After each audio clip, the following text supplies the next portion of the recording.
Kembali kita bersama di dalam pemahaman Alkitab. Senang sekali saudara-saudara kita bisa berjumpa. Semoga Anda juga tetap sehat, tetap semangat, tetap bisa melakukan aktivitas normal seperti biasa. Nah, saudara, kita akan melanjutkan pembahasan kita. Sudah sampai di pasal yang kedua dari kitab Kejadian. Waktu yang lalu kita membahas tentang pohon kehidupan dan pohon tentang pengetahuan baik dan jahat. Nah, pada bagian ini sudah ada satu hal yang saya pikir perlu sekali juga kita bicarakan, yaitu yang dituliskan di dalam ayat 17 sebelum kita membahas tema yang lain. Nah, di dalam ayat yang ke-17 sudah dikatakan begini: tetapi pohon pengetahuan tentang yang baik dan yang jahat itu janganlah kau makan buahnya, sebab pada hari engkau memakannya, pastilah engkau mati. Saudara-saudara, perkataan pastilah engkau mati di dalam bahasa asli, di dalam bahasa Ibrani ini ada satu pengertian atau satu majas atau satu tata bahasa tersendiri yang kira-kira pengertiannya begini, saudara, bahwa kepastian ini adalah sesuatu yang benar-benar, yang pastinya itu beneran lah gitu bukan sebuah kemungkinan bisa mati bisa enggak.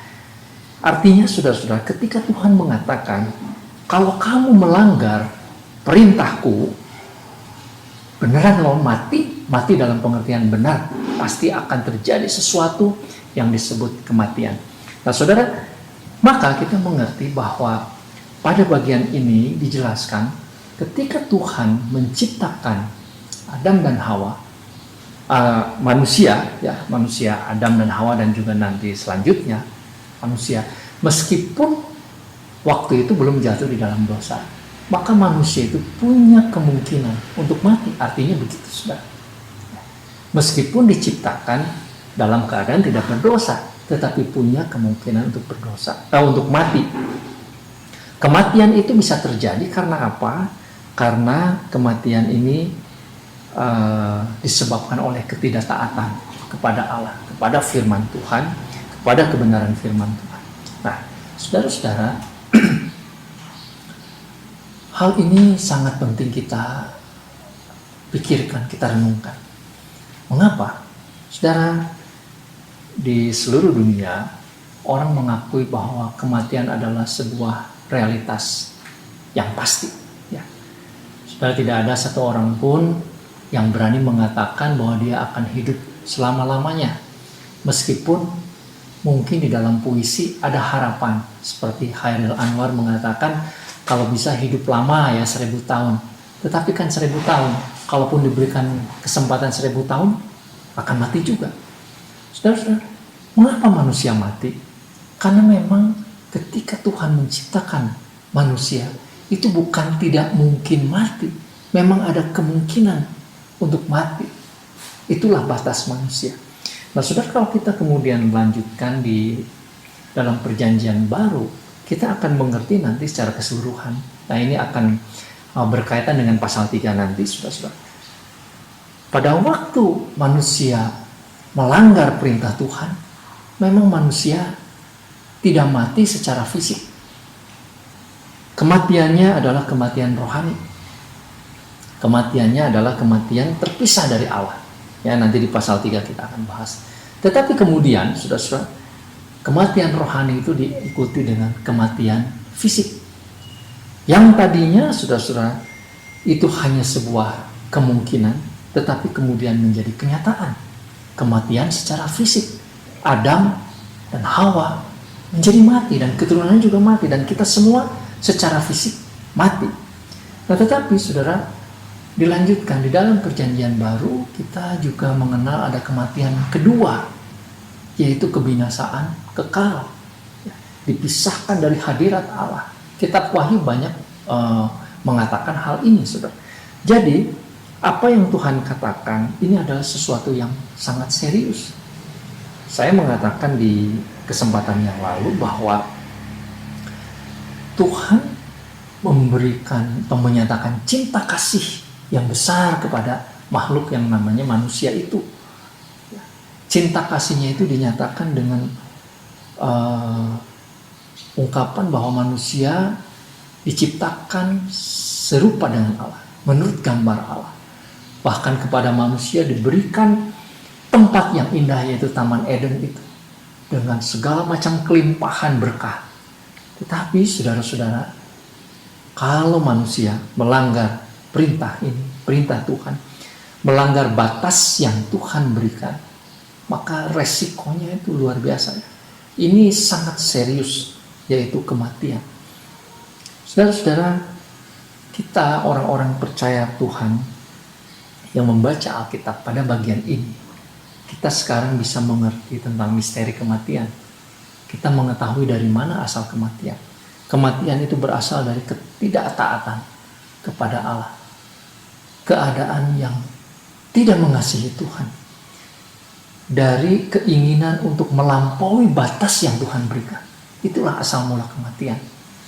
Karena itu saudara-saudara, kalau kita lanjut nanti di dalam perjanjian baru, kita akan menjadi jelas tidak ada seorang pun yang bisa menolong kita menghadapi maut ini, menghadapi kematian ini.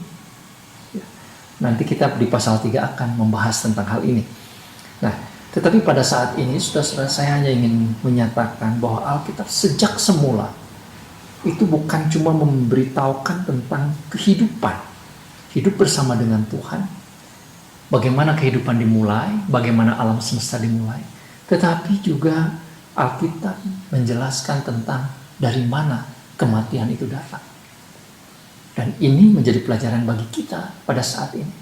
Saudara-saudara, hidup kita yang Tuhan berikan kepada kita sebetulnya adalah hidup yang berlimpah. Pada awalnya adalah kehidupan tanpa kematian, tetapi mempunyai kemungkinan akan mendapatkan kematian kalau melanggar perintah Tuhan. Saat ini, saudara-saudara yang dikasihi Tuhan, kondisi manusia, kondisi alam sudah jatuh di dalam dosa, maka kepastiannya itu adalah kematian. Namun bersyukur kepada Tuhan bahwa kondisi ini bisa tetap berubah kalau kita percaya kepada Tuhan. Kalau kita meminta Tuhan yang mengubahkan keadaan ini, mengubahkan situasi ini. Ya, Alkitab di dalam perjanjian baru lalu menjelaskan bahwa kematian kekal ini sudah bisa berubah, bisa diubah menjadi kehidupan yang kekal. Orang yang tadinya mati di dalam kematian yang kekal karena dosa, bisa memperoleh hidup yang kekal kalau percaya kepada Tuhan Yesus. Tuhan yang datang untuk menyelamatkan kita. Nah, saudara yang dikasihi Tuhan, kiranya kita sekalian bisa semakin mengerti dan memahami tentang asal mula dari kematian ini. Ini tidak lagi menjadi sebuah misteri bagi kita, sebab awalnya kita mengerti dan juga bagaimana kita mengatasinya, Alkitab menjelaskan.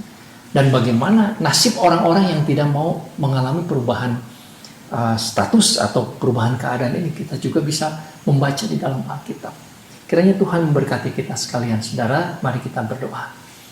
Bapa di surga, tolong kami supaya kami semakin memahami kebenaran firman Tuhan.